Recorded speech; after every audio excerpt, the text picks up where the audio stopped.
어제 나온 보도 중에 이명박이 날마다 이제 사무실에 나온대요. 이제 특활비 관련해서는 청와대에 데리고 있던 애들이 싹 들어가고 다 조사받고 다스 관련해서는 다스 뭐 관련돼 있는 재산 관리인 이런 사람들 싹 잡혀 들어가고. 아직도 회의에 나올 사람이 있나요? 그러니까 마음이 다급한 거예요. 평창 가가지고 개막식 리셉션 개막식에 참석해서 뭔가 분위기는 좋았는데 그때가 이제 이명박의 마지막 외출이었다. 예. 공식적으로. 그 최근에 나온 보도를 보니까 여러 가지 대응 방안들 중에 지금 이제 이명박 정권 시절에 민정수석 등을 했던 사람들 이런 사람들이 이제 법률 관련해 가지고 자문을 맡고 있다 이렇게 이야기하고 있거든요. 그러니까 지금 변호인단도 구성을 해야 되는데 예초에 나온 이야기 중에 하나는 이런 거였어요. 김현장 같은 좀 큰 회사에다가 맡길 것이냐 말 것이냐 했는데 대형 노펌들은 이명박의 변론을 안 맡으려고 한대요. 그러니까 자기 측근들을 이제 구성할 수밖에 없는 거예요. 그런 면이 좀 있고 근데 문제는 그 나오는 안들 중에 검찰이 부르기 전에 먼저 가자. 지금 당장 가도 좀 늦은 것 같은데. 이게 허를 찌르기 위해서 검찰의 허를 찌르기 위한 허허실실전법인데 검찰에서 이 왁구가 일본말 썼습니다. 죄송합니다. 수사의 왁구가 완전히 맞춰지기 전에 미리 가자. 그래서 검찰이 당황하게 만들자. 이 전법인데. 그러니까 그게 늦은 것 같다고. 근데 검찰이 당황할 수도 있어요. 오늘 갑자기 기자회견에서 오늘 출두합니다. 그리고 검찰을 쑥 쳐들어가면 당황하죠. 근데 그거는 소환하고 또 다른 문제거든요. 그러니까 지금 검찰에서 흘러나오는 여러 가지 소식들은 보강 수사 아닙니까? 기본적으로 MB를 중심으로 한 핵심 혐의에 대해서는 다 정리가 돼 있는 거고 이게 이제 만에 하나에 대비하기 위해서 그리고 그 혐의가 더 강력하고 이게 확실하다는 거를 보강하기 위한 수사들이 계속 추가되고 있는 거지 그 혐의 자체가 불확실해지는 게 아니잖아요. 그러니까 MB는 지금 늦은 거라니까. 지금 당장 나가도 늦었어요. 그렇죠. 그러니까 말씀드렸잖아요. 올림픽으로 시간을 벌고 있는 건 검찰이다. 더 완벽해지고 있다. 네. 완벽의 퍼센테이지가 120%, 130% 올라갔는데 뭘 새삼스럽게 그만큼 상황이 좀 몰려 있다는 반증이고 우리는 너무 이명박을 이제 음모론으로 보지만 우리는 이제 지금은 덕안에 든 쥐라고 표현하는 게 아주 정확한 표현. 거기다가 MB가 지금 매일 출근하면서 만난다는 그 측근들 회의에 참석하는 그 사람들은 그 사람들 한 명 한 명이 속으로 자기 스스로가 측근이라고 생각할까요? 자기들도 만일의 네. 사태에 대비를 하기 위해서 네. 꼼꼼히가 다 있을 그러니까 텐데. 김백준 씨도 그렇고 김의중 씨도 그렇고 다 그렇게 이야기를 하잖아요. 이명박 당사자가 아니고서는 아무도 모른다. 나도 몰랐다. 이런 증언을 하고 있는데 그러면은 40년 집사였다는 김백준 씨도 그런 이야기를 하는 이 판국에 그 찌꺼기들이 모여가지고 자기들이 이제 측근 임내하고 그 회의 자리에 앉아 있어 본들 그 사람들은 이명박을 걱정할까요? 자기 자신이 아니를 걱정할까요? 이번 변호사 비용은 또 삼성이 내주나요? 이제 이렇게 된 거 다스가 내줍시다. 이렇게 됐는데. 아니요, 이 변호사 비용은 삼성이 내주지는 않을 거고요. 아마 이건희 개인이 내주지 않을까 싶어요. 나는 저분이 너무 정색한다고 생각을 했는데 유머였네. 에이.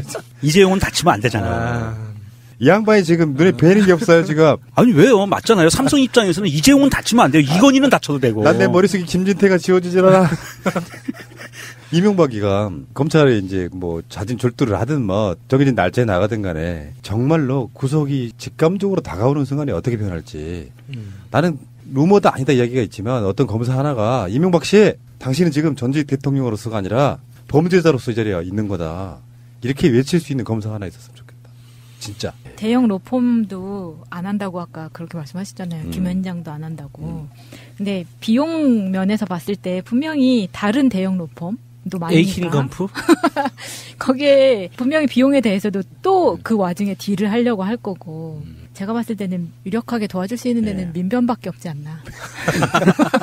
말씀드렸잖아요. 사회적 약자들 그 이야기를 들어보니까 이학수도 이명박과 똑같은 거라고 느끼는 게 뭐냐면 구조가 비슷해. 이학수도 이건희한테 버림을 당했다는 거야. 내가 원팡 뒤집어 쓸 수가 없다. 요 관점에서 지금 최근에 불고 있는 거래요. 이건희가 사면 받아갖고 복귀하자마자 바로 한직으로 내려보내버리는 거야. 그래서 이건희를 배신하고 있는 중이다. 마찬가지로 이명박한테 지금 뭐 이재호 등이 정말 아무것도 모르는 쭉정이들이 실드는 치고 있지만 실제로 그렇게 많은 어떤 보살핌과 꽁꽁 뭉친 의리 같은 건 없어 보인다. 이명박과 이건희가 아주 유사한 형태로 아랫사람들을 부렸다. 권력과 금권으로. 그런 느낌이 들고요. 알겠습니다. 지금 스피드 스케이팅 국가대표 자격 박탈 청원이 최단 기간에 지금 현재 얼마쯤 가고 있죠? 51만 넘었습니다. 헐, 오. 지금까지 모든 기록을 탔겠죠? 네.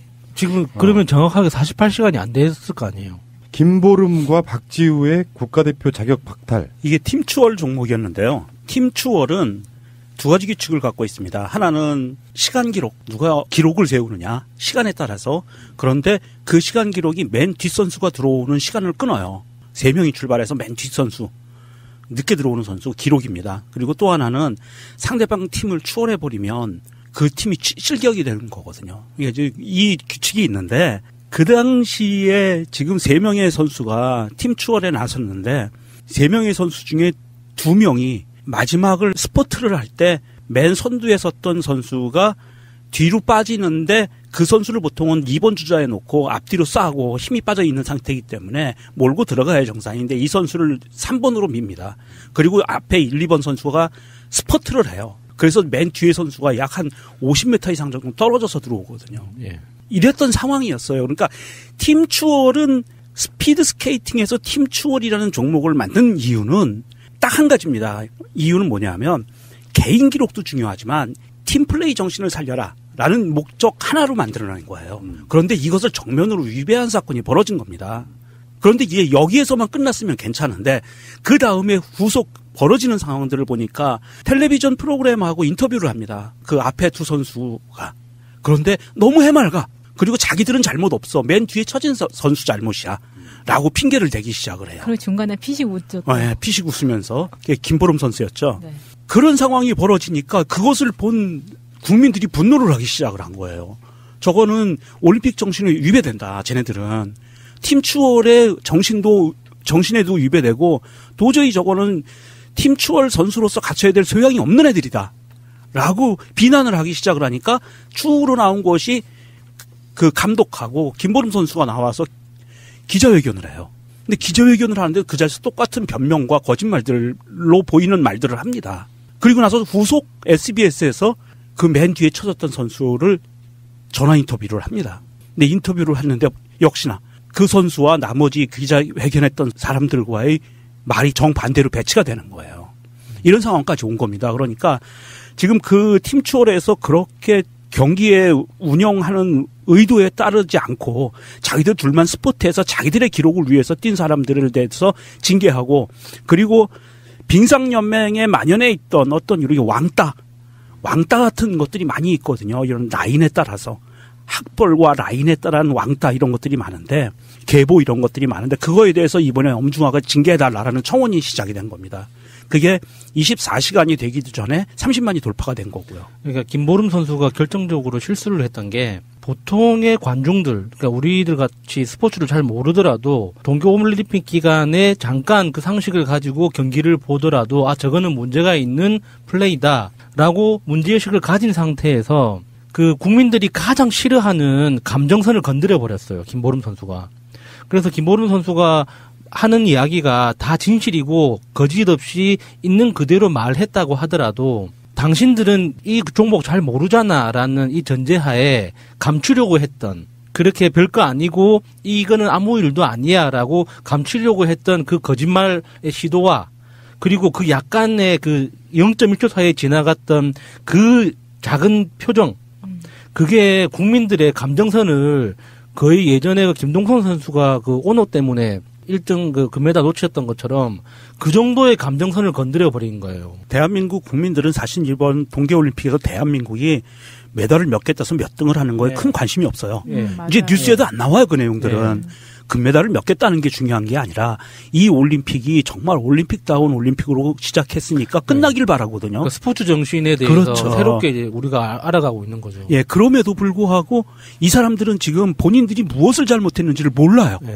이 감독을 비롯해서 감독이 기자회견하는데 핵심은 이거였습니다. 모든 잘못은 맨 뒤에 있는 선수가 잘못했고 그 다음 잘못은 그 감독이나 코치진이 선수에게 지시를 하지 못하도록 가열찬 응원을 펼친 응원 하나를 온 관중들이 시끄러워서 잘못했고.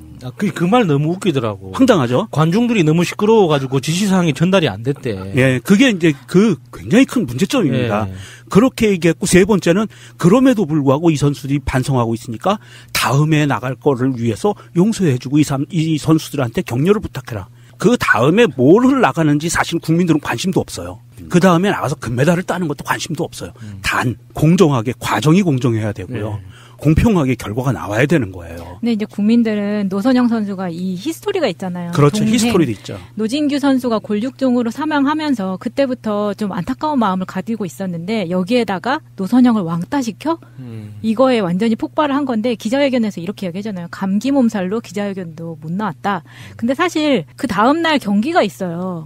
그런데 기자회견을 감기 몸살로 못 나올 정도의 컨디션을 유지할 수 있나 선수가. 여기서부터 거짓말이라는 게 느껴졌었거든요. 바로 몇 시간 뒤에 거짓말이 들통난 게 노선영 선수하고 박지우 선수가 외출했다 들어오는 장면이 사진에 찍힙니다. 둘이. 그게 SNS에 올라오기 시작했어요. 언론을 타고. 그러면서 그것도 또한 거짓말이었다는 게 티가 나기 시작을 한 근데 거죠. 이제 여기서 기자회견과 노선영 선수를 취재한 SBS의 단독 취재가 사실 비슷한 시간에 이루어졌던 것 같거든요. 근데 백철기 감독이 경기 전날 자기가 맨 뒤로 가는 것이 더 낫다고 노선영 선수가 자기한테 직접 얘기를 했다고 이야기를 했어요. 기자회견에서는. 근데 노선영의 인터뷰에서는 제가 직접 말한 적은 없고 전날까지 제가 2번으로 들어가는 걸로 알고 있었다라고 이야기를 했어요. 노선영은 2번으로 들어가는 걸 알고 정면 있던 대치되는 거예요. 그런데 중요한 것은 사실은 이게 어떻게 됐든지 간에 이런 에피소드는 있을 수 있지만 이 빙산연맹 안에서 파벌이 없어져야 되는 건데 여기서 말하는 지금 계속 이슈가 되고 있는 사람이 전명규 비상연맹 부회장인데 이 사람이 뭐 쇼트트랙의 대부라고 해요. 이전부터 뭐 전희경 선수나 김동성 선수나 다 이 사람이 발굴을 했다고 하고 사실 이성화 선수가 경기가 있던 날 아침에 깨웠네 어쩌네 했던 사람도 이 사람이었다고 하죠. 근데 이게 뭐 논란이 많은 사람이었지만 제가 조금 찾아보니까 이 사람이 물론 파벌에 대해서 안현수 선수와도 문제가 있었고 한데 이 사람이 있었기 때문에 장시호와 최순실에 대한 그 영재교육센터를 막아준 사람이 또 이 사람인 거예요. 그렇게 왜냐하면 연결이 돼요? 네. 왜냐면 이 사람이 중간에서 깐깐하게 굴고 근데 이 사람이 제가 봤을 때는 장시호와 최순실과 틀어진 이유는 서로의 이권 때문에 그랬지 뭐 동계올림픽을 지키다 이거라기보다는 그래서 나중에 장시호의 카톡에서 이런 이야기를 하거든요. 이 사람 때문에 삼성에서 후원 못 받게 생겼으니까 전명규 좀 빼달라고. 이런 식으로 말이 오가는 거에 있어서 여기서 전명규가 등장을 하면서 빙산연맹에서 빠지게 되거든요. 한동안. 그랬던 일화가 있었습니다. 사실 이제 이 시민들이 분노하는 그 포인트는 그거예요.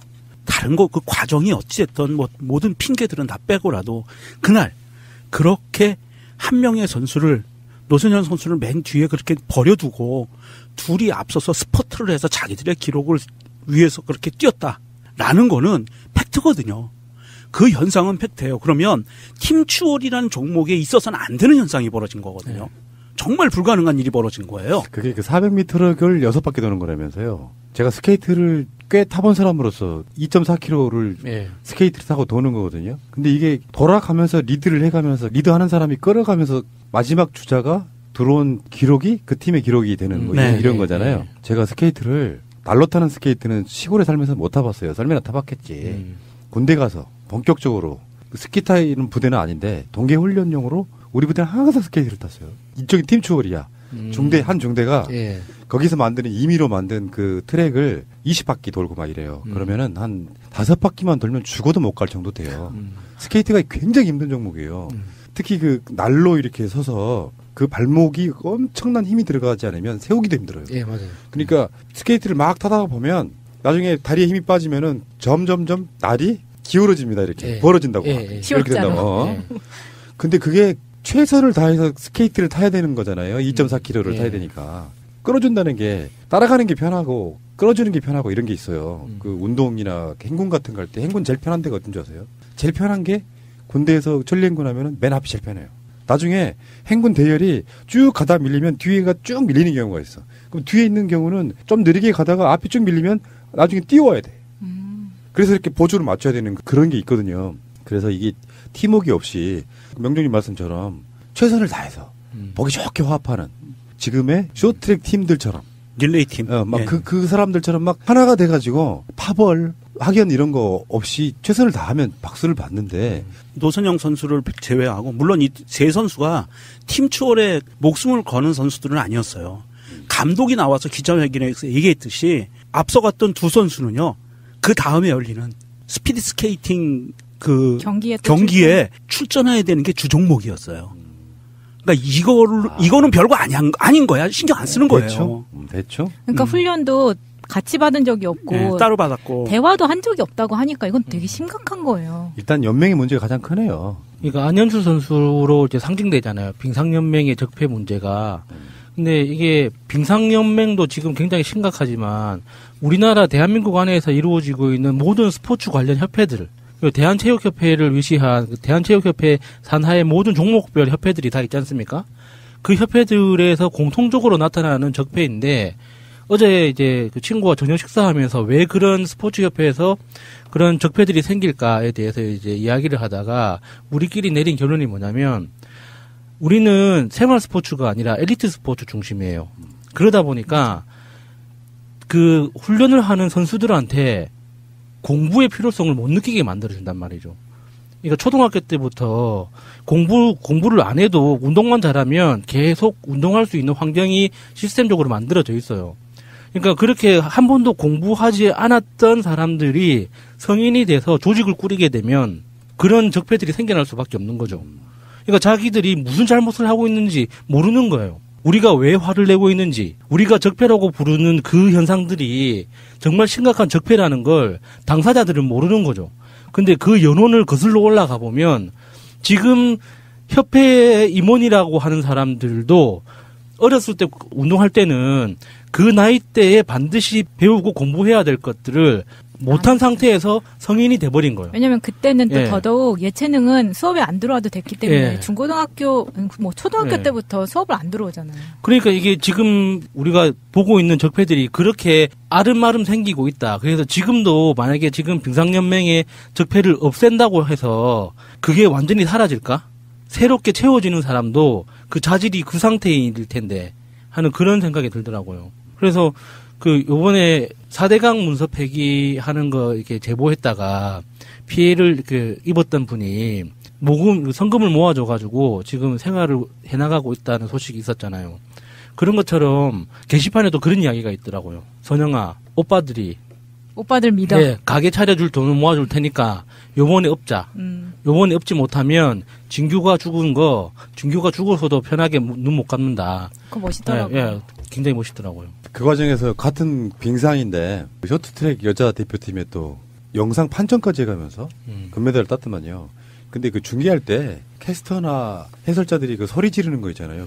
묘한 카타르시스가 있어요. 스켈레톤 유명하잖아요. 사실 우리 방송실에 있는 장비로는 중계를 못해요. 예. 이게 클립 난다고 소리가 찢어져 버리는데 방송국 자체의 고급 장비로는 뭐 거의 뭐 목이 쉴 정도로 얘기하잖아요. 재밌는 캐스터 뭐 배성재나 아니면은 이제 MBC의 허이루 아나운서 같은 경우에는 사실 파업 동안에 굉장히 힘들어하다가 요새 여기저기 되게 많이 나오면서 신나하는데 특히 허이루 아나운서는 좋아서 화이팅 막 해냈습니다 할 때 그 장면을 보여주는데 그때마다 그 세월호 팔찌를 너무 선명하게 잘 나와서 더 좋아 보입니다. 일부러 작전 아닐까요? 그 카메라 앞에 보이라고 막 이렇게. 평창 올림픽에 참가한 개주팀 5명 중 3명이 첫 올림픽 출전인데 김아랑, 심석희 이 두 선수는 약간 고참이에요. 소치 올림픽 뛰었던 선수들이고 최민정, 김혜진, 이유빈 이렇게 올림픽 경험이 없는데 최민정 선수는 금메달 땄던 선수고 네. 예. 다음에 김아랑 선수는 그 세월호 리본 맞아요. 뒤에 이렇게 달았던 헤드기어에 붙였던. 근데 지금 그거 문제가 돼서 이제 스티커로 검은 스티커로 가렸더라고요. 예. 지금 그것도 새누리당과 일베의 작품이죠. 예. 그렇죠. 그거 못 붙이게 한 정치적이라는 이유로. 그리고 그 심석희 선수가 이번에 북측 응원단에 외침을 받았다 그럴까요? 예, 북한 응원단이 심석희 선수를 연호하면서 응원을 했죠. 북한 응원단이 그 정광범이라는 선수를 응원하기 위해서 이제 그 응원석에 앉았는데 한국 선수들 경기를 하잖아요. 그러니까 본능적으로 남한 대표팀을 응원하기 시작했다. 뭐 이런 이야기인 거예요. 예, 심석희 선수가 이렇게 저는 이름밖에 몰랐었는데 이번에 이제 전에 들은 소식들을 보니까 정말 훌륭하더라고요. 이게 마인드가. 이게 자기가 가지 않아도 되는 훈련에까지 이 팀 분위기 유지를 위해서 그리고 후배들을 챙겨주기 위해서 이 훈련에 참가해서 계속 분위기를 유지시키고 리드를 해줬다고 하잖아요. 이 정도의 응원과 격려를 충분히 받을 자격이 있는 선수인 것 같아요. 심석희 선수가 마더니면서 사실 이 올림픽 팀 선발전에 폭행 사건의 피해자로 이렇게 이름이 오르내리고 그러면서 마음의 상처를 많이 받았던 선수예요. 이 빙상연맹의 그 아주 오랜 그 나쁜 짓들이 이렇게 하나씩 드러났었던 상황인데 그럼에도 불구하고 뛰어난 실력으로 이번에 금메달을 따게 해준 거고요. 그다음에 여기에서 이제 이유빈 선수라고 고등학생 선수가 있어요. 막내. 이 친구가 처음에 예선전 때 준결승인가 넘어진 선수예요. 그래서 그때 넘어졌는데도 불구하고 올림픽 기록을 세웠다라고 했을 때 그 넘어진 선수인데 이 선수를 그렇게 이 언니들이 김아랑하고 심석희 선수가 살뜰하게 살폈대요. 상처받지 않게 하려고. 그게 경기 끝나고 나서도 굉장히 사소한 제스처에서도 그런 배려가 너무 보이니까 예. 앞에서 우리가 봤던 팀추월이랑 너무 비교가 되기도 하고 예. 그게 굉장히 이 성적 내는데도 팀의 분위기가 얼마나 중요한지를 알 수가 있겠더라고요. 성적도 중요하지만 이번에 컬링팀 보면서도 느끼지만 성적도 중요하죠. 선수들한테도 중요하고. 근데 바라보는 국민의 입장에서 그렇게 컬링팀처럼 분위기가 좋고 서로를 이렇게 아낀다는 게 어떤 사소한 작은 행동들 속에서 다 마음으로 바로 느껴지면 그냥 기분이 좋잖아요. 그 사람들이 잘 됐으면 하는 그런 마음이 자연스럽게 생기게 되고. 약간 이번부터 우리나라가 경기를 보는 관점이 좀 바뀌었다는 생각이 드는 게 메달의 색깔에 집중을 하는 게 아니라 보는 사람도 하는 사람도 되게 즐긴다고 해야 되나? 이게 다 문재인 덕분이에요. 이문덕이야. 이런 건 있어요. 사과의 스킬이라는 게 있거든요. 무슨 사회적 무리가 일으켰다거나 이럴 때 진심으로 고백하고 사죄하면 국가대표로서 얼마나 오랜 시간 동안 연습을 하고 고생을 했겠냐고요. 네. 근데 사과라고 하는 모양이 거짓으로 하게 되면 그때부터는 돌이킬 수 없어져요. 뭐 연예인도 그렇고 체육 선수도 그렇고 정치인도 그렇고 사과를 할 때는 진정성을 담아서 하면 대중은 또 금방 용서하거든요. 근데 그 사과라고 하는 게 더 공분을 일으키기 시작하는 뭔가 잘못된 건 분명히 있다라고 봅니다. 북한의 IOC 위원인 장웅 IOC 위원이 2021년도 동계 아시안 게임의 남북 공동 개최가 가능하다 이런 얘기를 했어요. 북한 나름대로의 밑그림, 큰 그림 같은 걸 좀 그려놓고 있는 것 같아요.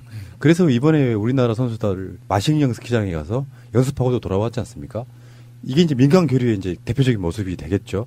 올해가 2018년이니까 3년 정도밖에 남지 않은 겁니다. 3년 정도의 동계 아시안 게임을 공동 개최가 가능하다 이렇게 이야기했다는 건 그냥 만나서 군사회담 하는 거야 뭐 몇 주 만에 할 수도 있는 거겠지만 장기적인 걸 내다보고 꾸준히 준비해야 되겠죠. 여러분 그 설날 특집으로 나갔던 홍강철, 유우성 두 분 인터뷰 보면 그런 얘기가 나왔잖아요. 88 서울올림픽이 예. 공동 개최를 해서 인구 비율로 평양과 서울이 공동 개최해서 그 종목 개수까지 나누어서 다 추진되다가 결국에는 칼기 폭파 사건으로 무산됐다 이렇게 들었거든요. 남북 관계가 좋아지면 불편해지는 세력이 있어요. 그 세력들이 남북 관계를 부단히 방해하는 거죠. 근데 스포츠만큼이나 이게 의미와 감동이 있는 게 없어요 또. 아까 북한 선수단의 그 응원에서 보듯이 본능적으로 우리 한민족이니까 응원하게 되는 이런 부분들이 있잖아요. 예. 이 2021년 동계 아시안 게임에 관계돼서는 사실 이번 동계 올림픽을 치르면서 우리나라 사람들이 가장 큰 고민을 하는 것 중에 하나가 평창과 강릉에 지어놓은 저 시설들을 어떻게 할 것인가 관리를 이런 고민들을 사실은 많이 하고 있거든요. 그럼에도 불구하고 이제 그 최문순 지사 입장에서 이렇게 지어진 시설의 관리를 그냥 놀리는 것보다는 이것을 앞으로 남북 평화를 위해서 쓰이는 주춧돌로 삼겠다라는 생각으로 장홍 IOC 위원에게 제안을 한 거예요. 최문순 강원도지사가 공동 개최하는 게 어떻겠느냐 아시안 게임을 제안을 했던 거고요. 장홍 IOC 위원이 받은 거죠 사실은 이게. 그래서 둘이 물론 남북하는 간에 실권이 있는 사람들은 아닙니다. 그렇지만 이게 동계 아시안 게임을 개최하기로 그렇게 둘이 의견을 맞춰서 들어갔다 보면은 사실은 이제 거의 확정적으로 될 수도 있다. 이번에 이제 더 이상 남북 관계가 나빠지지만 않으면 이건 동계 아시안 게임을 개최할 수도 있을 거고요. 그렇게 되면 마식령 스키장과 이 강릉 평창이 하나로 묶여서 거기에는 정말 군사분 계선이 없어지는 거예요.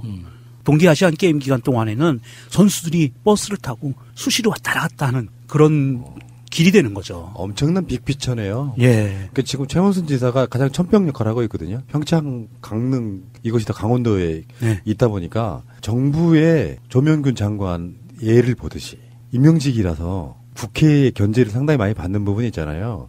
최원순 지사는 선출직이지 않습니까? 예. 그러니까 훨씬 행동의 반경이랄까 이런 게 폭이 넓어요. 평양에서 무슨 뭐 마라톤 대회도 하자 뭐 이렇게 계속해서 좀 쉽게 표현하면 일을 좀 저질러 놔야 그걸 치르는 어떤 과정들 속에 자연스럽게 민간 교류가 이루어진다는 거죠. 이걸 해야 돼 말아야 돼 하는 것보다는 최명순 지사 같은 위치에 있는 분들이 자꾸 일을 질러줘야 됩니다. 뭐 대회가 끝나면 바로 또 그 다음 달에 먼 대회가 있고 무슨 교류가 있고 이 계속 만들어줘야 부지부식간에 북한이랑 우리가 엄청 많이 왕래하고 있었네? 뭐 이렇게 되는 부분이 그렇죠. 있는 거죠. 예. 그 와중에 이제 남북한 관계가 좋아지면 선거에도 못 써먹고 뭐 어디 국회에서 김진태가 사진 찍고 그런 게재를 하겠어요? 그러니까 북한 사람들 머리에 뿔이 없다는 거를 우리가 알게 되는 순간 이제 자유한국당은 사라지는 거죠. 네. 그 이명박이 정권을 잡고 나서 바로 얼마 안 있다가 천안함 사건 나죠. 아직까지 우리는 천안함 사건에 대한 의혹을 보내고 있잖아요. 예. 북한은 전 세계에서 가장 기술이 발달한 어뢰를 생산했다 이렇게 비웃음거리가 된 바로 그 사건 이후에 그 MB가 자기가 유치한 올림픽 끝나자마자 불려가는 역사의 아이러니.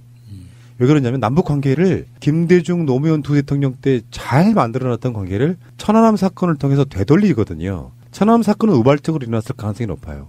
그 당시에 이명박도 직접 말을 한 게 있어요. 북한의 소행일 가능성은 낮다고 이야기합니다. 그러다가 며칠이 지나고 나서 북한 의뢰로 천안함이 뽀개졌다라고 발표를 하면서 남북관계가 급맹되죠. 그러면서 오이사 조치라는 게 나와요. 그런데 나중에 드러났죠. 김태효 기획전략비서관 이 사람이 북한 당국자를 만나서 천안함 사건 도주려고 했다고. 너희들이 했다고 말해줘. 봉투 주면서. 그러면서 계속 나빠진 거예요. 계속 개성공단 폐쇄하고 이렇게 되면서 결국에는 이명박이 그 업보를 지금 평창을 유치해놓고 감옥 갈 날만을 기다리고 있는 이명박이 감옥으로 들어가면 이제 다 쓸어 담는 거죠. 이렇게 상징적으로 말해요. 예.